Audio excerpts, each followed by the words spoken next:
ঘরের মাঠে 2026 বিশ্বকাপের উদ্বোধনী ম্যাচেই দারুণ এক জয় দিয়ে নিজেদের গ্রুপ এ মিশন শুরু করেছে স্বাগতিক মেক্সিকো।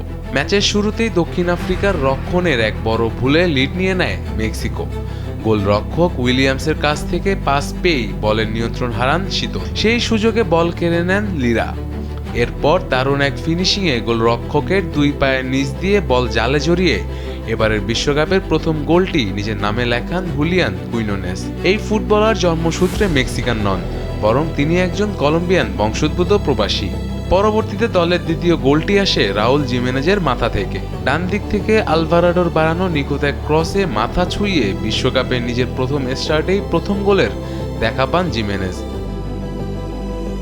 মেক্সিকানরা জানতো বিশ্বকাপের উদ্বোধনী ম্যাচ তাদের জন্য আসলে অভিশাপ।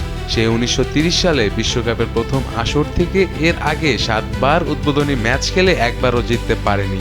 কিন্তু গ্যালারির মেক্সিকান ওয়েবে তেমন কোনো শঙ্কার লেশ ছিল না। সমর্থকেরা হয়তো মনে মনে ভরসা রেখেছিল আজতেকা স্টেডিয়ামের অতীতে। এই স্টেডিয়ামে বিশ্বকাপের ম্যাচে মেক্সিকো কখনোই হারেনি। 7 ম্যাচের 5টিতে জয়, 2টি ড্র। অতএব ঘরের মাঠে 87,000 সমর্থকের সামনে এবার অন্তত অভিশাপটা কাটানোই যায়। তবে গোলের রোমাঞ্চ ছাপিয়ে এই ম্যাচটি স্মরণীয় হয়ে থাকবে এর বিশৃঙ্খল পরিস্থিতির জন্য। পুরো ম্যাচে গোলের চেয়ে লাল কার্ডের সংখ্যাই ছিল বেশি।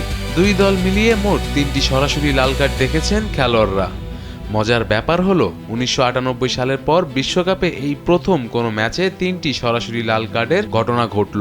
কাকতালীয়ভাবে 28 বছর আগে সেই ম্যাচটিতেও জড়িয়েছিল দক্ষিণ আফ্রিকার নাম, যেখানে ডেনমার্কের বিপক্ষে ম্যাচে মোট 3টি লাল কার্ড দেখিয়েছিলেন রেফারি। সব মিলিয়ে মেক্সিকানদের জন্য নিজেদের ঘরের মাঠে এটি ছিল এক স্বপ্নের মতো শুরু।